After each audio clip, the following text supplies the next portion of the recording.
Bonjour, c'est Jean-François de la chaîne Agir et Vivre Enfin et aujourd'hui nous parlons du conseil numéro 17. Alors si ça avait été sur l'énervement, je t'aurais dit regarde, les cloches sont en train de sonner, ça va sonner 8 fois parce qu'il est 8 heures, mais ça n'est pas sur l'énervement et je ne vais pas m'énerver. Voilà, ça s'est arrêté.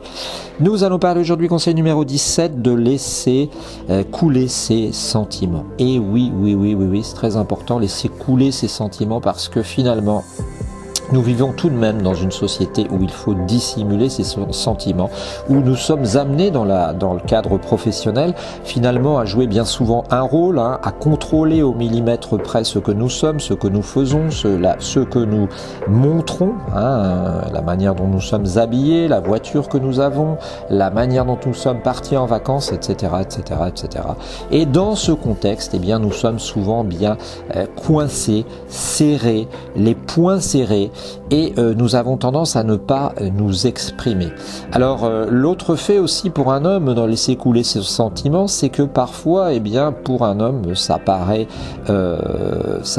finalement négatif de parfois ou pleurer ou être ému parce qu'on a l'image d'un homme dur, costaud, héros, le type qui est le GIGN version plus. En fait, moi je suis, tu sais, fasciné par le cinéma indien. J'ai vu des centaines de films de Bollywood et autres, des films d'art et essais, et je te dirais franchement que j'ai remarqué, même dans d'autres cinémas, que en fait le héros n'est pas nécessairement une brute épaisse qui va tout le temps être insensible. On peut fort bien être sensible et puis faire des choses extraordinaires. Ce qu'il faut, c'est pas bien entendu tomber dans la sensiblerie. Mais il y a par exemple un médecin qui est très sympa, mais qui est un peu foufou sur les bords quand il commence à parler de chaman, puisqu'il a une femme qui est chamane selon lui.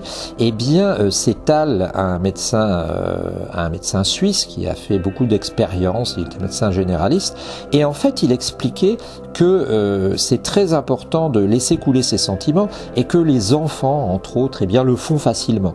Et qu'arrivé à un certain âge, c'est pas de moi, c'est de lui, eh bien tu finis par arrêter de montrer tes sentiments, par ne plus montrer tes sentiments, et ça fait du mal parce que tu les retiens en toi, alors que c'est tellement libérateur, c'est tellement libérateur d'avoir des larmes, c'est tellement libérateur de sourire quand il y a de la joie et de voir une correspondance entre ce qu'on a à l'intérieur et ce qu'il y a à l'intérieur. Tu vois, c'est pas de la psychologie compliquée, certains diront que c'est du café du commerce, mais moi je te dis que c'est ça, c'est simple.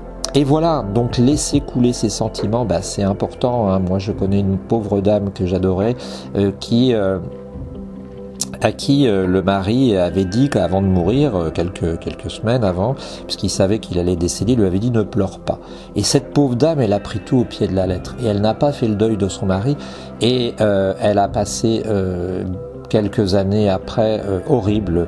Alors j'ai pas dit que c'est parce qu'elle avait pas pleuré, mais je pense qu'elle avait refusé carrément à cette occasion, alors c'est un petit parallèle, elle avait refusé le décès de son mari, elle avait trouvé que c'était une injustice, et bien entendu, perdre un être proche, c'est toujours une injustice, mais elle ne l'avait jamais accepté, elle n'avait jamais pleuré, elle n'avait jamais fait son deuil, et pourtant c'était une dame qui, quand elle allait dans les enterrements autrement, était connue pour justement être expansive, et malheureusement pour la personne à l'occasion de la personne qu'elle aimait le plus, à savoir son mari, ou entre autres, ou avec sa mère, etc., sa sœur et frère, eh bien, malheureusement, elle n'a pas fait son deuil, elle n'a pas réussi, elle s'est pas exprimée, elle n'a pas pleuré, et cette pauvre dame, eh bien, a eu des problèmes de santé terribles en rapport avec une sorte de dépression.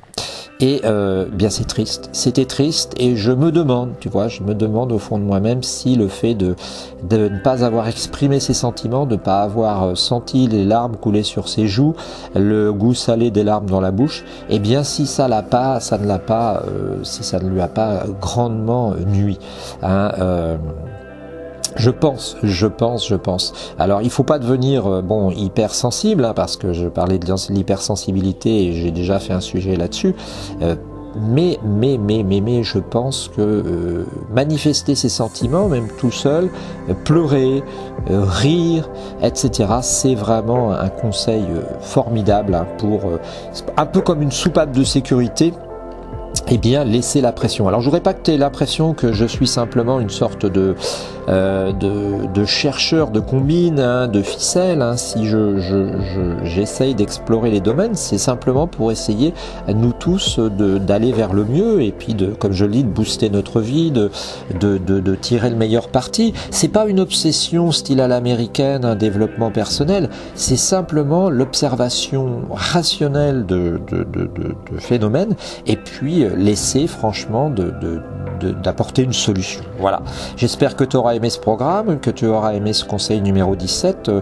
Si tu peux t'abonner, tu nous fais un beau cadeau parce que ça nous permet après d'être mieux référencés et d'aller explorer plus en avant d'autres sujets. Hein. Je te souhaite une bonne journée et puis prends garde à toi et profite de la vie. Bonne journée.